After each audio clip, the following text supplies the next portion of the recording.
Hello everyone, this is Julie from Heart to Hand Stamping, and I'm here to show you a storage solution. So I'm about to use this Papillon Collage paper pad in a project, and before I do, I wanted to actually have a way to store these papers so they weren't just in the paper pad. And I happened across on YouTube a lady by the name of Judy West.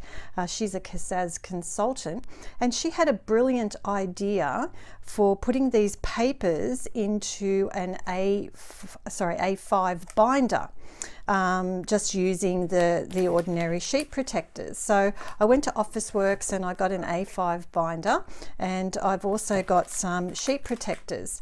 Now mine's not a very wide binder, it's probably, yeah, it's an inch wide to 25mm, but I thought I've only got one paper pad, so I thought it would be a great way to start. So thanks so much, Judy, for sharing that idea. It's a wonderful idea, and I'm going to leave a link in the description box below to Judy's video that she does, because she not only shows the storage solution, but she also does a flip through of some of the other paper pads that are available. So that's really handy for you to see the papers, so you can tell whether it's something you might like or not.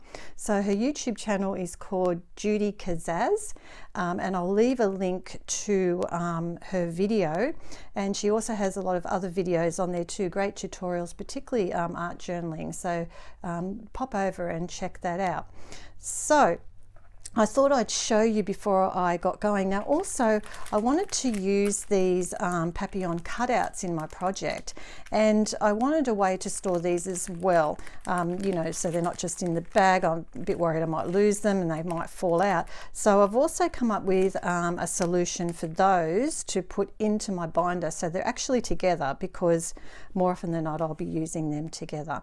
So I'm going to go ahead now, and all I'm going to be doing is pulling my paper pad apart, and I'm going to be popping each of these papers into one of the sheet protectors. So I'm going to go ahead and do that off camera, because that's, you know, boring to watch, and I'll show you what it looks like when I'm done, and I'll show you the storage solution I've come up with for the little die cuts. Well, I've got my papers put in my binder now, and I'll show you what that looks like. So I've literally just taken the paper pad apart, and I've cut the front cover off first of all and put that into the first page, and then I've gone ahead and I've made a little label to put on the side here, and I just have a punch that I've used to do that with, and just put some distress ink on it and used my label maker to make the label for the side. And then as I get more paper pads, I can have them lined up down the side here. So I'll take you through the Papillon paper pad. So these are the papers. Now what I've done is, in the collage paper pads there's 4 of each design, so I've gone ahead and put all 4 sheets into one protector, and then I've left the other side blank. So I've just put the 4 sheets in. Judy actually put hers back to back, so it looks really nice to have the papers, but what I thought I'd do is use the back side of my papers here to put any cutouts, like any cut-offs that I have when you use the papers. So if I have bits and pieces, I can always put it in the back here, and then I can easily see what bits and pieces I have, so I can use them up. So anyway, this is the first design. I love this one. I think that's my favorite. I really love it. And then there's this one. They're all beautiful, aren't they? I can't wait to use this. And this is another one which would be great, of course, cut apart, have some more butterflies. You can never have enough butterflies. And this is a beautiful design as well. I love all the collage type designs. That's nice. And then this is like a steampunk one. That's a nice one too. And again, you can leave it like that or cut them out. And then here's all these beautiful little butterflies, beautiful background page, or again you can have tiny butterflies and cut them out. This one's nice. Again, it can be used as is, or these pieces can be cut out, and they could go on the back of tags, or they can even form little pockets on your journal page. That would look nice too. Again, these are great to back tags with or make pockets out of. And now we come to the black and white pages that you can color yourself, and this one again has a real steampunk theme and it's beautiful. And just, this is gorgeous. I love this. It's just so beautiful. You could do so much with that and just adding color, and you could even just leave it black and white and it's beautiful on its own. And then here's some really nice words that you can use, cut up and use, and I will be using some of these. They're really nice. And there's some larger words here that can also be, that can be used as a background, or it can be cut apart as well.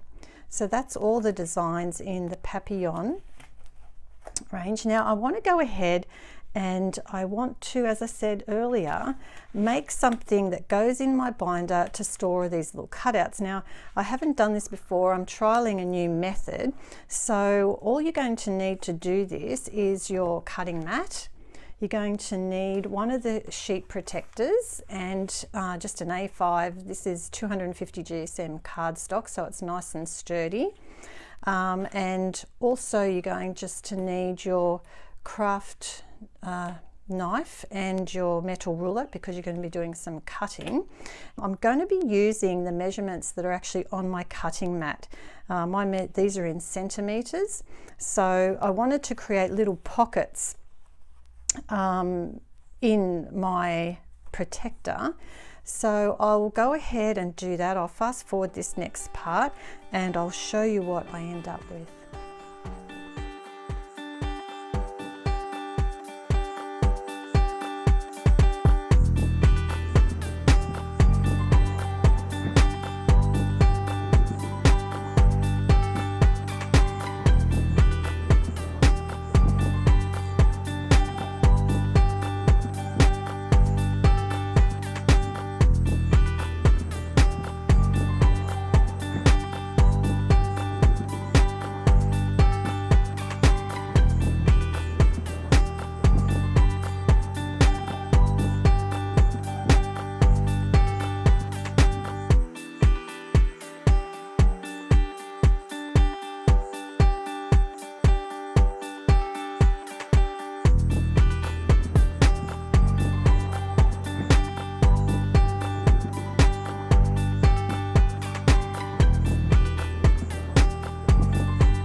Well, I finished my little ephemera holder and I'm happy with the way it ended up turning out.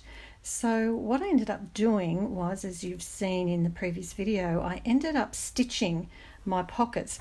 Now this is the one I tried first of all. I did try to glue my little pockets, but after the glue dried, they just kept coming apart. No matter which glue I tried, it just didn't seem to stick the plastic to the cardstock. So if you do know of a glue that can stick this securely to the cardstock, perhaps you could let us all know in the comments. But no matter what I tried, I could not get those pockets to stick. I tried the double-sided tape here and it just kept coming apart. So really I thought my only option was to end up stitching them. And the great thing about stitching them meant that I was stitching both pockets at the same time. So although I was stitching here, it was also stitching the ones on the back as well at the same time. So it did save me some time. So that's what they look like. I just thought I'd give you the measurements that I used when I was cutting my pockets, and you can change this to suit yourself and your embellishments. So what I did was I created this bottom one here is a 3 centimeter pocket, and the next one is again 3 centimeters. So that's the gap between the slits that I cut, okay, not the stitching. So I cut a slit 3 centimeters from this seam on the bottom of the plastic, 3 centimeters, and then there's a 3 centimeter gap to the next cut, and then this one is 6 centimeters between these two. and then that left about, I think it was about 9 centimeters for the top pocket. So that's given me 2 small pockets, a medium and a large pocket, to try and accommodate the different size die cuts that I have. But as I said, you can adjust that to suit yourself, and you can add more pockets or less if you'd like. It's really customizable, and it's a really quick and easy way to store them. So the way it works is, I'll use these butterflies as an example. You just pop them in, you just slide them in like that. I'll put the 2 of them together, and you just slide them in like that. And I tried to make the pockets so that a little bit of my die cut would stick out the top so I could grab it easily. I didn't sort of want it disappearing too far and hard for me to grab. And the great thing about this is that you can see all your die cuts at a glance, rather than them being in a big pile like this in the pocket. You really can't see what you've got. But if you've got them sort of displayed like this, it gives you a quick glance at what you have. So speaking of that, I thought I would show you the little cuts that are in this pack, in the Papillon pack. So here they are here. I'll give you a closer look at them. And you get 2 of each. Okay, so there's a lovely butterfly. There's a few butterflies in here, which is really nice. There's the next one. So that's nice. And these ones are a little bit bigger, so you get variation in size. Now you'll notice that these have a white border around the edge, and you can leave it like that. Sometimes it's nice to have the border on so that you can add some contrast. But if you're not real keen on the white border, you can simply add a bit of ink around the edges. Look at that beautiful flower, isn't it gorgeous? Or you can fussy cut them out and trim the white edges off if if it's something that you don't want in, drop them in your work. So there's these flowers are beautiful, the colours are beautiful. So here's some more. There's a beautiful hibiscus in this one. And I'm not sure if that's a lily. Beautiful. There they are. They look like tiger lilies, don't they? I'm not 100% sure, but they beautiful colours. And then we've got some keys as well. And these are the steampunk pieces, which are really nice. Little pocket watch there. It's lovely. And then these ones have the flowers mixed in and the wings. Beautiful. And here's some wings. They're just lovely. And then this one has the bird cage in it. Flowers. So pretty. And here's some little labels. Thank you for your kindness. So sweet with the flowers. And this one's really nice. This is a pocket shape with the flowers coming out the top. So you just need to add a bit of glue around the edges and you've got an instant pocket, which is nice. And then another label where you can add your own sentiment in there. And some words. Hello, beautiful. It's really nice. And here's the bird cage. You're amazing. Who doesn't want to hear that? That's beautiful. You're amazing. And perfect day.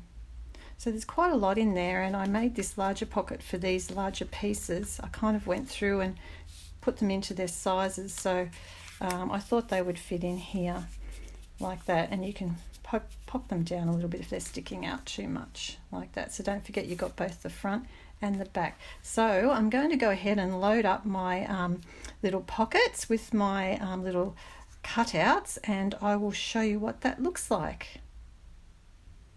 Well, I've filled up my little ephemera holder and I've actually popped it into my binder. So I've decided to put it behind my cover page. So I've got that here, and that's what it looks like, filled up with all my little bits and pieces. I've tried to pop them in there so that even though they're on top of each other, I can still see what I've got, like each piece, there's bits poking out, so I can still get an idea of what I have. And then I've also got them on the other side. Now these might fall out and move a little bit, some of them, that's okay. As long as they're in something and I can see them. So that's what I've got on the back side of that little ephemera holder, and I've just popped them in those pockets. So I hope you like that idea and it's helpful for you. It's also there with my papers, so it's all in the one place. I've also gone ahead and at the same time I've created 2 more of these while I had my sewing machine out. I thought, well, it's a good idea to make, because I plan to get 2 more, I hope at least, collage paper pads to fit in this binder. So I'm just going to stick them in behind, ready for when I get those, and then I can just go ahead and put all my die cuts in there. So I hope you found that helpful, and just another storage way to store your die cuts. Just a quick tip before I go. If you're having problems with your little cutouts falling out of the pockets, so when you turn your page, if they're sort of falling out everywhere, and this can happen as you come to use them and you get fewer in your pockets, so there's more room, for them to move around. The tip I have is to just use some paper clips. I found this keeps everything in place really well. So I've just got some large paper clips here, as you can see, and I've just stuck one on each pocket on each side there, as you can see, and that's just holding everything in place so that when I turn the page I've not got things flying everywhere, and it just keeps everything in place. Also, you might like to experiment with changing the size of your pockets as well. So you might decide to do a deeper pocket here so they sit further down into the pocket. So that's another way to keep everything from sliding around. So just a quick tip, and I hope that helps.